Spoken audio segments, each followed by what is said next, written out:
Hello friend, आप सबका स्वागत है हमारे यूट्यूब चैनल स्टडी टीम में। तो चलिए आज की क्लास शुरू करते हैं। और आज की क्लास में आप वीडियो और एग्जाम के लिए जीके और जीएस का महत्वपूर्ण क्वेश्चन सॉल्व करेंगे। तो चलिए शुरू करते हैं। पहला क्वेश्चन है कि 2023-2024 के केंद्रीय बजट में निम्नलिखित में से किस फसल की उत्पादन में वृद्धि करने के लिए विशेष उपाय अपनाए जाने की बात की गई है। तो ऑप्शन ए धान, ऑप्शन बी है गेहूं, ऑप्शन सी है सरसों और ऑप्शन डी है कपास। ठीक है। तो वर्ष 2023-24 में के केंद्रीय बजट में निम्नलिखित में से किस फसल की उत्पादकता में वृद्धि करने के लिए विशेष उपाय अपनाने की बात की गई है। तो वो फसल कौन सी है? तो वो कौन सी फसल है? तो वो कपास की फसल है। ठीक है। यहाँ पे ऑप्शन सी होगा और ये डी होगा। कौन सा? तो वो कपास के लिए 2023 और 2024 में केंद्रीय बजट में क्या है, उत्पाद में वृद्धि करने के लिए उपाय अपनाए जाने की बात कही गई है। चलिए अगला देखते हैं। अगला है, अगस्त 2022 में भारत की पहली अंडर वाटर मेट्रो का उद्घाटन निम्नलिखित में से किस शहर में किया गया? ठीक है। हमको बताना है कि अगस्त 2022 में भारत की पहली अंडर वाटर मेट्रो उद्घाटन निम्नलिखित में से किस शहर में किया गया? तो option A Hyderabad, option B है कोलकाता, ऑप्शन सी है बेंगलुरु और ऑप्शन डी है पुणे। तो किस शहर में किया गया पहला अंडर वाटर मेट्रो का उद्घाटन? तो वो है कोलकाता। ऑप्शन नंबर बी सही होगा। बात करें कि वाटर मेट्रो कहाँ है, वाटर मेट्रो का उद्घाटन कहाँ हुआ था? तो वाटर मेट्रो वाटर मेट्रो बात करें वाटर मेट्रो की, तो ये क्या पे है? ये केरल में है। ठीक है। और पहली अंडर वाटर मेट्रो का उद्घाटन कहाँ हुआ है? तो वो कोलकाता में हुआ है। चलिए अगला देखते हैं। अगला है, भारत में किस शहर में 17वां प्रवासी भारतीय दिवस सम्मेलन जनवरी 2023 में संपन्न हुआ है? ठीक है। हमको बताना है कि भारत के किस शहर में 17वां प्रवासी भारतीय दिवस सम्मेलन जनवरी 2023 में संपन्न हुआ है। तो ऑप्शन ए नई दिल्ली, ऑप्शन बी है मुंबई, ऑप्शन सी है इंदौर और ऑप्शन डी है जयपुर। तो किस शहर में क्या है प्रवासी भारतीय दिवस सम्मेलन क्या है संपन्न हुआ है? तो वो है इंदौर। ठीक है। ऑप्शन नंबर सी सही होगा। इंदौर में 8 से लेके 10 जनवरी के बीच ये सम्मेलन आयोजित किया गया था। चलिए अगला देखते हैं हम। अगला है, एम बी गंगा विलास के बारे में निम्नलिखित कथनों पर विचार कीजिए। ठीक है। आपको बताना है कि एम बी गंगा विलास के बारे में कौन सा कथन इसमें सही है। तो पहला है कि M B Ganga Vilas cruise Antara luxury river cruise द्वारा विकसित एवं संचालित एक अंतर्राष्ट्रीय रिवर क्रूज है। दूसरा है, 13 जनवरी 2023 को प्रधानमंत्री द्वारा वर्चुअल तरीके से इसे वाराणसी से डिब्रूगढ़ के लिए रवाना किया गया। तीसरा है, यह वाराणसी से पटना, साहिबगंज, कोलकाता, ढाका, गुवाहाटी होते हुए डिब्रूगढ़ तक की 3200 किमी की अंतर्राष्ट्रीय जल यात्रा 51 दिन में पूरा करेगी। ठीक है। तो इसमें से कौन सही है हमको बताना है। तो इसमें कौन सही है? तो ये क्या है कि M B Ganga Vilas cruise अंतरा अंतारा लग्जरी रिवर क्रूज द्वारा विकसित एवं संचालित एक अंतर्राष्ट्रीय क्रूज है। ये क्या है? ये भी सही है। ये सही है। 13 जनवरी 2023 को प्रधानमंत्री द्वारा वर्चुअल तरीके से इसे वाराणसी से डिब्रूगढ़ के लिए रवाना किया गया। क्या है? ये भी सही है। ठीक है। यह वाराणसी से पटना, साहिबगंज, कोलकाता, ढाका, गुवाहाटी होते हुए डिब्रूगढ़ की यात्रा 3200 किमी डिब्रूगढ़ तक की यात्रा 3200 किमी की अंतर्राष्ट्रीय जल यात्रा 51 दिन में पूरी करेगी। ये भी सही है। तो कौन सा ऑप्शन सही हुआ? तीनों सही है। तो ऑप्शन नंबर सी सही हो जाएगा। ठीक है। 1, 2 और 3 सभी सही है। चलिए अगला देखते हैं हम। अगला है, निम्नलिखित में से कौन सुमेलित नहीं है? ठीक है। हमको बताना है कि कौन सुमेलित नहीं है। तो option A Odissi Orissa, option B है कथकली केरल, ऑप्शन सी है कुचिपुड़ी आंध्र प्रदेश और ऑप्शन डी है भरतनाट्यम राजस्थान। तो कौन इसमें से सुमेलित नहीं है वो हमको बताना है। तो कौन सा ऑप्शन होगा?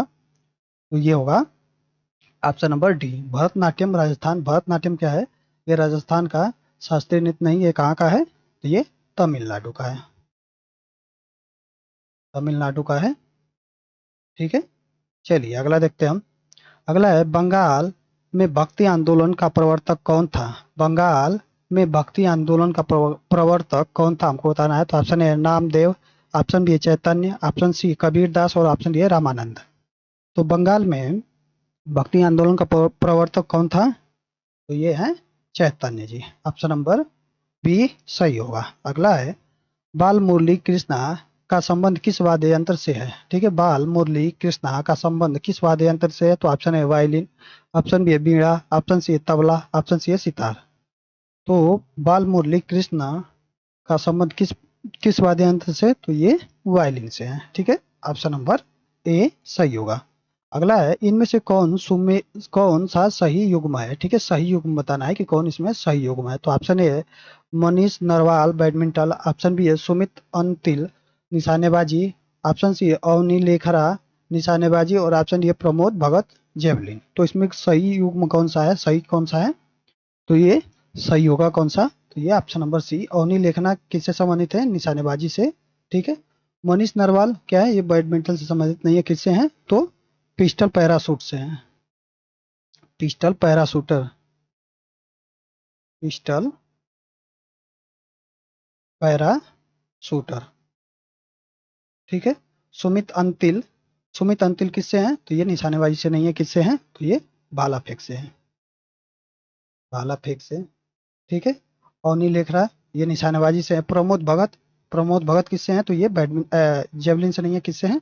ये बैडमिंटन से हैं।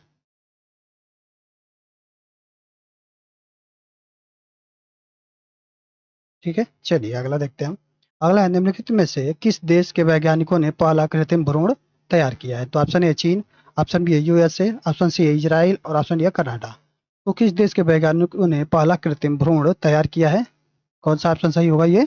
तो ये है इजराइल ने। ठीक है, ऑप्शन नंबर सी सही होगा। अगला है, किसका जन्म दिवस पराक्रम दिवस के रूप में मनाया जाता है? ठीक है, किसका जन्म दिवस पराक्रम दिवस के रूप में मनाया जाता है? तो ऑप्शन ए है मदन मोहन मालवीय, ऑप्शन बी है भगत सिंह, ऑप्शन सी है सुभाष चंद्र बोस, और ऑप्शन डी है तात्या टोपे। तो किसका जन्म दिवस पराक्रम दिवस के रूप में मनाया जाता है? तो कौन सा ऑप्शन सही होगा? तो ये होगा हमारा option number C Subhash Chandra Bose. ठीक है, Subhash Chandra Bose, option number C सही होगा। सुभाष चंद्र बोस जी का जन्म कहाँ हुआ था? तो ये हुआ था कटक में। कब?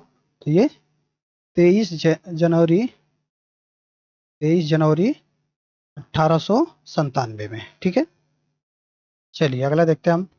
अगला है, प्रधानमंत्री नरेंद्र मोदी ने निम्नलिखित में से किस राज्य में HBX Indian international bullion exchange launch किया है? ठीक है, प्रधानमंत्री नरेंद्र मोदी जी ने निम्नलिखित में से किस राज्य में HBX Indian international bullion exchange launch किया है? तो ऑप्शन है उत्तर प्रदेश, ऑप्शन बी है गोवा, ऑप्शन सी है महाराष्ट्र, और ऑप्शन डी है गुजरात।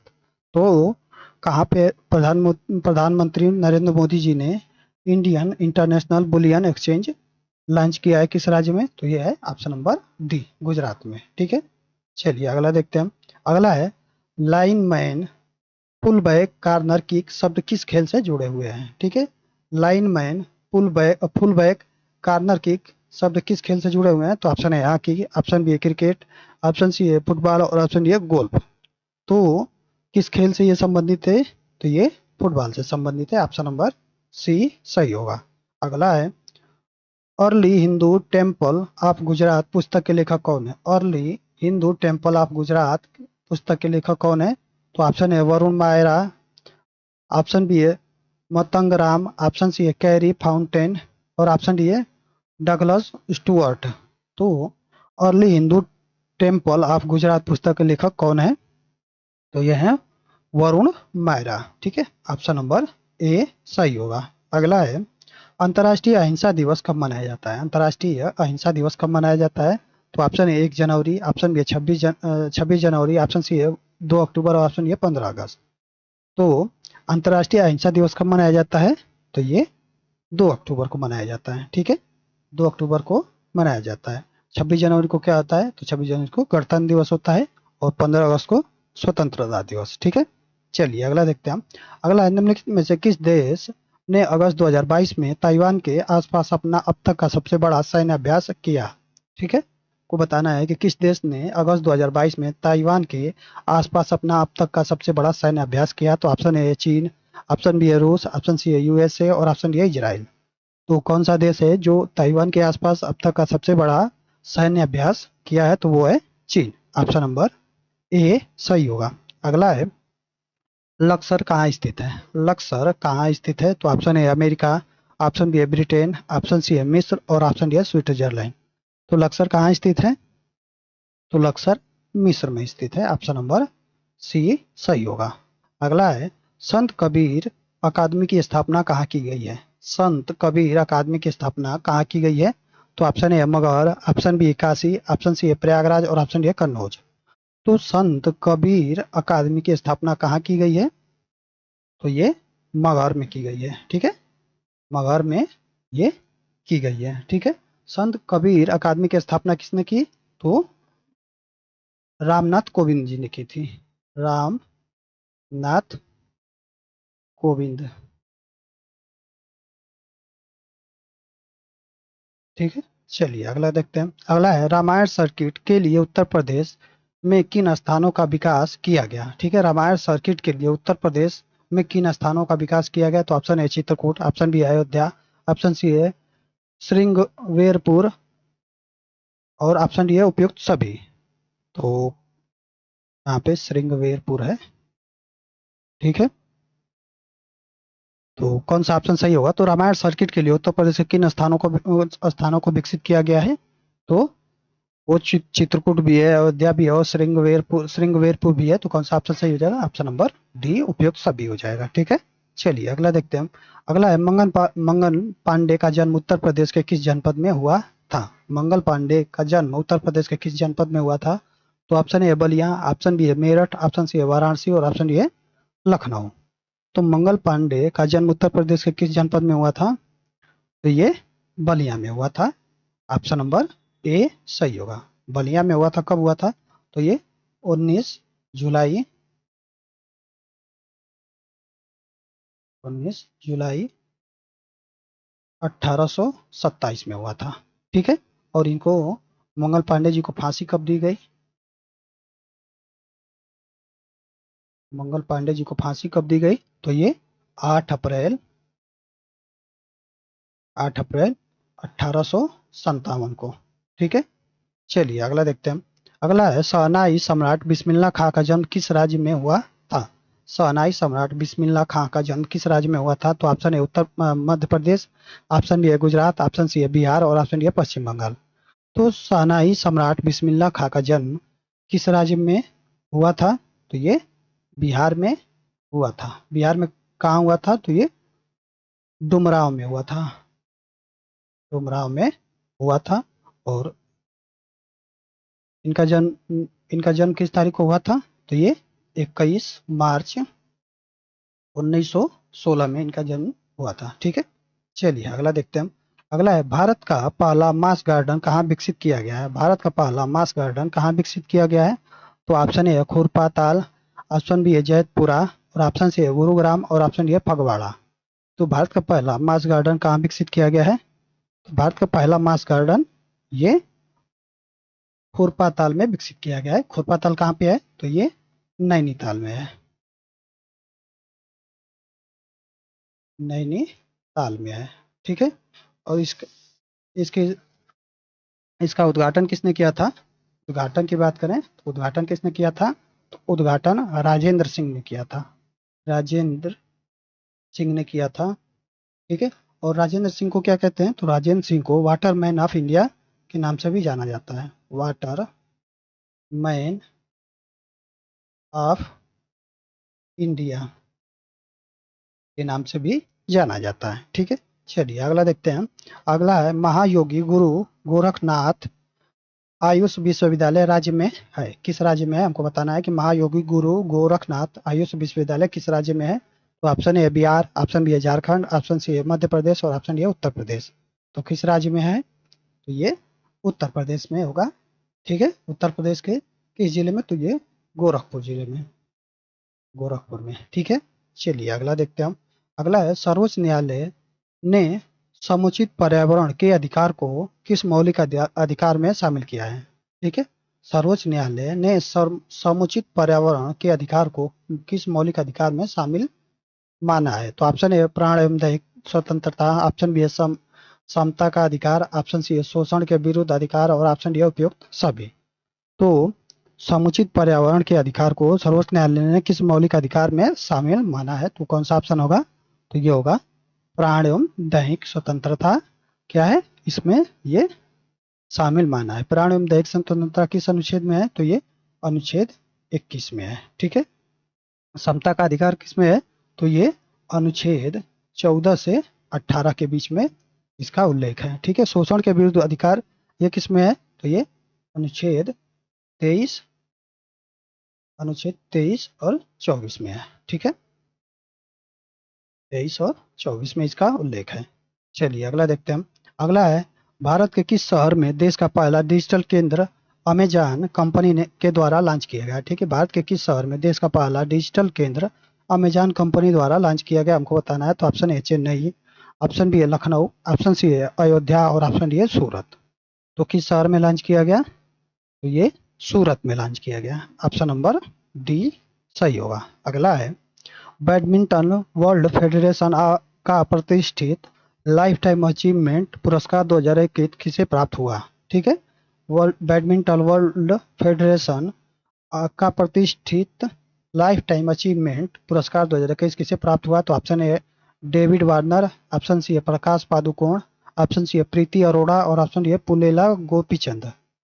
तो बैडमिंटन वर्ल्ड फेडरेशन का प्रतिष्ठित लाइफ टाइम अचीवमेंट पुरस्कार 2021 किसे प्राप्त हुआ है, तो ये प्रकाश पादुकोण को प्राप्त हुआ है। ठीक है। ऑप्शन नंबर बी सही होगा। अगला है, हड़प्पा संस्कृति की मुद्राओं एवं पक्की ईंटों की कलाकृतियों में किस पशु का चित्रण नहीं किया गया है। ठीक है। हड़प्पा संस्कृति की मुद्राओं एवं पक्की मिट्टियों की कलाकृतियों में किस पशु का चित्रण नहीं किया गया है, हमको बताना है। तो ऑप्शन ए गाय, ऑप्शन बी हाथी, ऑप्शन सी है गैंडा और ऑप्शन डी है बाघ।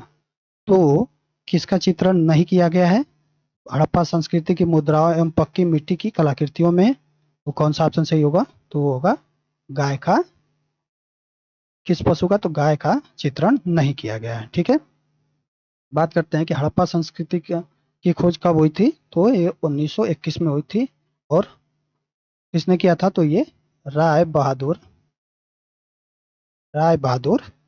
दयाराम साहनी। ठीक है। चलिए अगला देखते हैं हम। अगला है, हाइड्रा स्टारफिश प्लेनेरिया निम्नलिखित में से किस प्रक्रिया द्वारा उत्पन्न होते हैं। ठीक है। हाइड्रा स्टारफिश प्लेनेरिया निम्नलिखित में से किस प्रक्रिया द्वारा उत्पन्न होते हैं। तो ऑप्शन ए विखंडन, ऑप्शन बी है बीजाणु द्वारा जनन, ऑप्शन सी है मुकुलन और ऑप्शन डी है पुनर्जनन। तो हाइड्रा स्टारफिश प्लेनेरिया निम्नलिखित में से किस प्रक्रिया द्वारा उत्पन्न होता है, तो किस प्रक्रिया द्वारा उत्पन्न होता है, तो ये पुनर्जनन प्रक्रिया द्वारा उत्पन्न होता है। तो ऑप्शन नंबर डी सही होगा।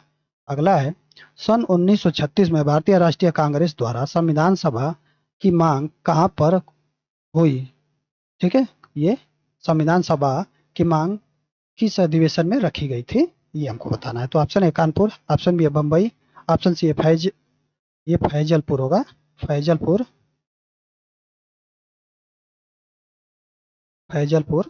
और ऑप्शन डी है लाहौर।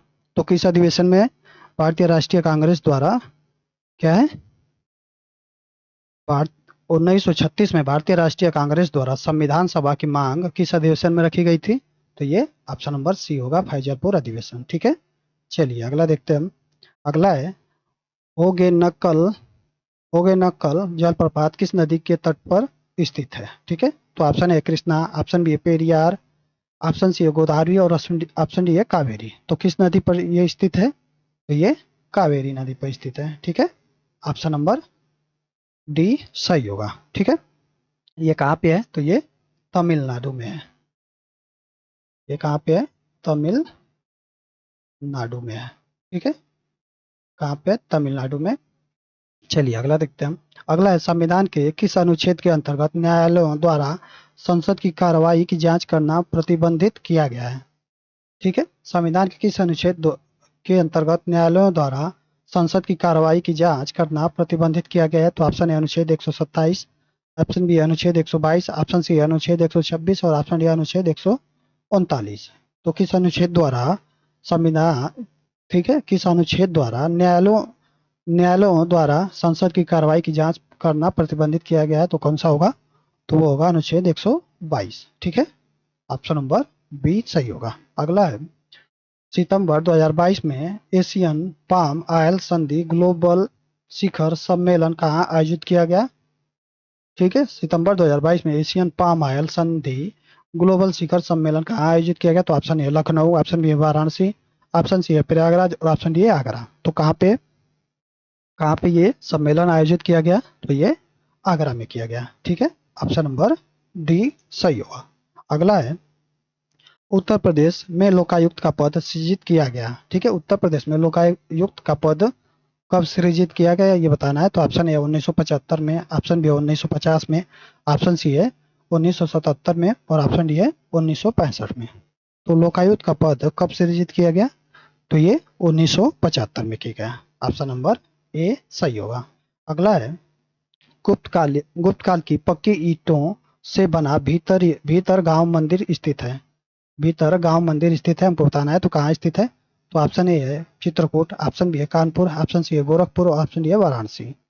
तो कौन सा ऑप्शन सही होगा इसमें? तो ये होगा कानपुर। ऑप्शन नंबर बी सही होगा। अगला है भारत निर्वाचन आयोग ने किस अभिनेता को नेशनल आइकॉन घोषित किया है? ठीक है, भारत निर्वाचन आयोग ने किस अभिनेता को नेशनल आइकॉन घोषित किया है? तो option A Amitabh Bachchan, option B है रजनीकांत, ऑप्शन सी है पंकज त्रिपाठी और ऑप्शन सी है राजकुमार राव। तो कौन सा ऑप्शन सही होगा? तो ये होगा पंकज त्रिपाठी को क्या है नेशनल आइकन घोषित किया है। किसने? तो भारत के निर्वाचन आयोग ने। ठीक है, बात करते हैं कि निर्वाचन आयोग का किस अनुच्छेद में उल्लेख है? तो ये अनुच्छेद 324 में इसका उल्लेख है। 324 में निर्वाचन आयोग का उल्लेख है। चलिए ठीक है।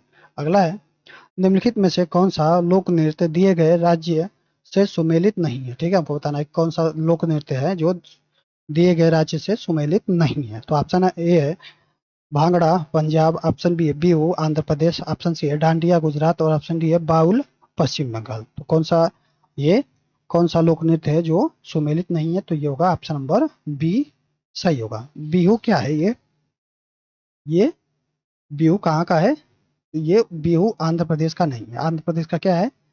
आंध्र प्रदेश का लोक नृत्य क्या है? तो ये है कुचिपुड़ी। कुचिपुड़ी आंध्र प्रदेश का क्या है? कुचिपुड़ी है। बिहू कहाँ का है? तो बिहू असम का है। बिहू असम का लोक नृत्य है। ठीक है, चलिए अगला देखते हैं हम।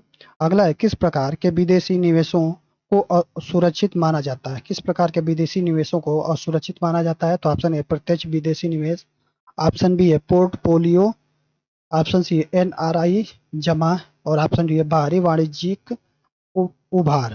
तो किस प्रकार के विदेशी निवेश को असुरक्षित माना जाता है? तो कौन सा ऑप्शन सही होगा ये? तो ये होगा पोर्टफोलियो। ठीक है, ऑप्शन नंबर बी सही होगा। अगला है कौन सा देश आर्थिक सहयोग के बहुक्षेत्रीय तकनीक बिम्स्टेक के लिए बंगाल की खाड़ी की पहल का सदस्य नहीं है? ठीक है, हमको बताना है कि बिम्स्टेक का कौन सदस्य नहीं है। तो option A Thailand, option B है म्यांमार, ऑप्शन सी है इंडिया और ऑप्शन डी है पाकिस्तान। तो कौन बिम्स्टेक का सदस्य नहीं है? तो ये है ऑप्शन नंबर डी पाकिस्तान। क्या है ये? बिम्स्टेक का सदस्य नहीं है। ठीक है, नहीं है। बात करते हैं बिम्स्टेक। बिम्स्टेक का फुल फॉर्म क्या होता है? तो बिम्स्टेक का फुल फॉर्म होगा कि bay of Bengal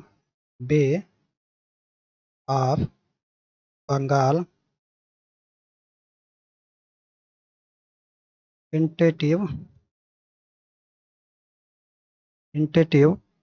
for multi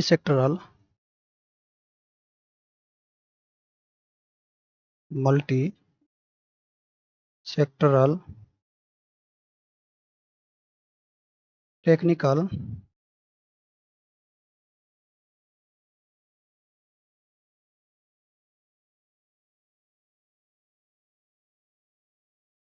multi sector technical and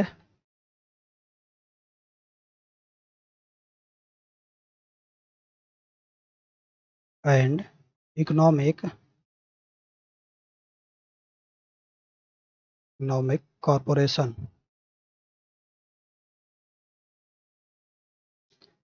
इसकी स्थापना कब हुई थी? तो इसकी स्थापना हुई थी 1998 में। इसका मुख्यालय कहाँ है? तो इसका मुख्यालय है ढाका में, ढाका बांग्लादेश में। बात करें कि बिम्स्टेक में कितने कितने बिम्स्टेक के कितने सदस्य हैं, तो बिम्स्टेक के 7 सदस्य हैं। कौन कौन से, तो ये है बांग्लादेश,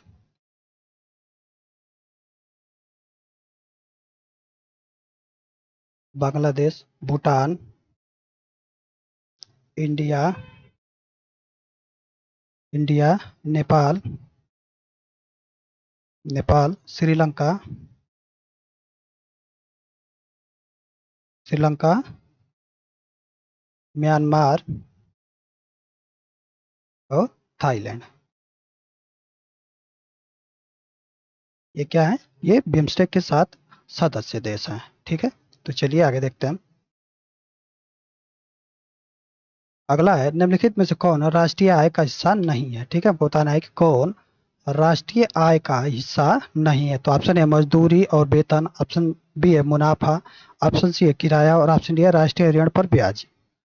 तो निम्नलिखित में से कौन राष्ट्रीय आय का हिस्सा नहीं है, तो कौन राष्ट्रीय आय का हिस्सा नहीं है, कौन सा होगा, तो ये होगा राष्ट्रीय ऋण एवं राष्ट्रीय ऋण पर ब्याज। ये क्या है, ये राष्ट्रीय आय का हिस्सा नहीं है। ठीक है, अगला है सीआरपीएफ केंद्रीय रिजर्व पुलिस बल के 37वें महानिदेशक के रूप में किसे नियुक्त किया गया है। ठीक है, सीआरपीएफ केंद्रीय रिजर्व पुलिस बल के 37वें महानिदेशक के रूप में किसे नियुक्त किया गया है, तो ऑप्शन है अनिश दयाल सिंह, ऑप्शन बी है विवेक मूर्ति, ऑप्शन सी है सुजाय लाल थाओसेन और ऑप्शन डी है अजय भाटो।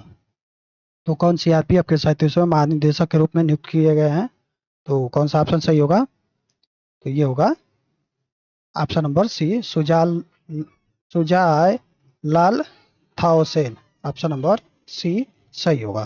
ठीक है, बात करते हैं कि सीआरपीएफ की स्थापना कब हुई थी, तो सीआरपीएफ की स्थापना हुई थी और 27 जुलाई 27 जुलाई 1939 में। ठीक है, चलिए अगला देखते हैं हम। अगला है भारत और जापान की दोस्ती का प्रतीक रुद्राज कन्वेंशन सेंटर कहाँ स्थापित किया गया। भारत और जापान की दोस्ती का प्रतीक रुद्राज कन्वेंशन सेंटर कहाँ स्थापित किया गया, तो ऑप्शन है वाराणसी, ऑप्शन बी है प्रयागराज, ऑप्शन सी है कानपुर और ऑप्शन डी है गोरखपुर। तो कहाँ पे स्थापित किया गया, तो ये रुद्राज कन्वेंशन सेंटर ये वाराणसी में स्थापित किया गया। ऑप्शन नंबर ए सही होगा। अगला है हाल ही में किस राज्य सरकार ने 31 दिसंबर 2022 तक राज्य की सभी ग्राम पंचायतों को ब्रॉडबैंड से जोड़ने का लक्ष्य निर्धारित किया है। ठीक है, किस राज्य सरकार ने 31 दिसंबर 2022 तक राज्य की सभी ग्राम पंचायतों को ब्रॉडबैंड से जोड़ने का लक्ष्य निर्धारित किया है, तो ये कौन सा है, तो ये उत्तर प्रदेश सरकार द्वारा। ठीक है, ऑप्शन नंबर बी सही होगा। अगला है लेटेराइट मिट्टी के निर्माण हेतु उत्तरदायी है। लेटेराइट मिट्टी के निर्माण हेतु उत्तरदायी है, तो ऑप्शन है जलोढ़ का निक्षेपण, ऑप्शन बी है लोयस का निक्षेपण, ऑप्शन सी है सहन वनस्पति आवरण और ऑप्शन डी है अपक्षालन एवं केशिका क्रिया। तो लेटेराइट मिट्टी के निर्माण के लिए उत्तरदायी क्या है, तो ये अपक्षालन एवं केशिका क्रिया ये क्या है, ये लेटेराइट के मिट्टी के निर्माण के लिए उत्तरदायी है। ठीक है, ऑप्शन नंबर डी सही होगा। अगला है अंग्रेजी शिक्षा प्रणाली की शुरुआत किस गवर्नर जनरल के शासनकाल में प्रारंभ हुई। ठीक है, अंग्रेजी शिक्षा प्रणाली की शुरुआत किस गवर्नर जनरल के शासनकाल में प्रारंभ हुई, तो कौन सा ऑप्शन सही होगा, option A Lord William Bentinck, option C है लॉर्ड वेलेजली, ऑप्शन सी है लॉर्ड मेटकाफर और ऑप्शन डी है लॉर्ड कॉर्नवालिस। तो किसके शासन में प्रारंभ हुई अंग्रेजी शिक्षा की शुरुआत, किसके किस गवर्नर जनरल के शासनकाल में प्रारंभ हुई, तो ये होगा लॉर्ड विलियम बेंटिंक के। ठीक है, ऑप्शन नंबर ए सही होगा। अगला है मुद्रास्फीति मुद्रास्फीति से कौन लाभान्वित होता है। ठीक है, मुद्रास्फीति से कौन लाभान्वित होता है, तो ऑप्शन है लेनदार, ऑप्शन बी है देनदार, ऑप्शन सी बैंक और ऑप्शन डी है नागरिक। तो कौन लाभान्वित होता है, तो ये देनदार लाभान्वित होगा। ऑप्शन नंबर बी सही होगा। अगला है थर्ड वर्ल्ड शब्द का उपयोग किसके संदर्भ में किया जाता है। थर्ड वर्ल्ड इसका शब्द का उपयोग किसके संदर्भ में किया जाता है, तो ऑप्शन है विकासशील देश, ऑप्शन बी है एशियाई देश, ऑप्शन सी है विकसित देश और ऑप्शन डी है तेल उत्पादक देश। तो थर्ड वर्ल्ड शब्द का प्रयोग किसके संदर्भ में किया जाता है, तो ये विकासशील देश के संदर्भ में किया जाता है। ठीक है, ऑप्शन नंबर ए सही होगा। अगला है लाइफ ऑफ पाई नामक पुस्तक के लेखक कौन है। लाइफ ऑफ पाई नामक पुस्तक के लेखक कौन है। तो ऑप्शन ए रोहिंगटन मिस्त्री, ऑप्शन बी है यान मार्टेल, ऑप्शन सी है कारोल सील्ड और ऑप्शन डी है चेतन भगत। तो लाइफ ऑफ पाई नामक पुस्तक के लेखक कौन है। तो ये है यान मार्टेल, ऑप्शन नंबर बी सही होगा। अगला है किस पहर में राग भैरवी गायन सर्वाधिक उपयुक्त माना जाता है। ठीक है, किस पहर में राग भैरवी गायन सर्वाधिक उपयुक्त माना जाता है। तो ऑप्शन ए रात, ऑप्शन बी है शाम, ऑप्शन सी है सुबह और ऑप्शन डी है तीसरे पहर। तो किस पहर में राग भैरवी गायन का सर्वाधिक उपयुक्त माना जाता है। तो कब। तो ये सुबह में। तो ऑप्शन नंबर सी सही होगा। अगला है कंप्यूटर के किस भाग को नर्व सेंटर कहा जाता है। ठीक है, किस भाग को नर्व सेंटर कहा जाता है। तो option A software, option B hardware, option C control unit और ऑप्शन ए प्रोग्रामिंग। तो किस भाग को नर्व सेंटर कहा जाता है। तो ये कंट्रोल यूनिट को कहा जाता है, ऑप्शन नंबर सी सही होगा। अगला है 2011 की जनगणना के अनुसार भारत में निम्नलिखित राज्य में से सबसे अधिक जनसंख्या घनत्व वाला राज्य कौन सा है। ठीक है, सबसे अधिक जनसंख्या घनत्व वाला राज्य बताना है कि कौन सा है। तो option A Paschim Bangal, option B Kerala, option C Uttar Pradesh और ऑप्शन डी है बिहार। तो सबसे अधिक जनसंख्या घनत्व वाला राज्य कौन सा है 2011 की जनगणना के अनुसार। तो वो है बिहार, ऑप्शन नंबर डी सही होगा। अगला है जल की शुद्धि में कौन सा रसायन प्रयुक्त होता है। जल की शुद्धि में कौन सा रसायन प्रयुक्त होता है। तो ऑप्शन है पोटेशियम सल्फेट, ऑप्शन बी है पोटेशियम पर मैग्नेट, ऑप्शन सी है सल्फ्यूरिक अम्ल और ऑप्शन डी है नाइट्रिक अम्ल। तो जल की शुद्धि के लिए कौन सा रसायन प्रयुक्त होता है। तो ये पोटेशियम पर मैग्नेट, ऑप्शन नंबर बी सही होगा। पोटेशियम पर मैग्नेट। तो इसका रासायनिक इसका क्या होता है रासायनिक सूत्र। ये होता है KMnO4। KMnO4 ये क्या होता है पोटेशियम पर मैग्नेट होता है। पोटेशियम सल्फेट क्या होता है। तो पोटेशियम सल्फेट होता है K2SO4। ये क्या होता है पोटेशियम सल्फेट होता है। सल्फ्यूरिक अम्ल क्या होता है। तो ये होता है H2SO4। ठीक है, नाइट्रिक अम्ल को HNO3। ये क्या होता है नाइट्रिक अम्ल होता है। तो चलिए आज की इस वीडियो में इतना ही। अगर आपको वीडियो अच्छी लगी हो तो वीडियो को लाइक करें और चैनल को सब्सक्राइब जरूर करें।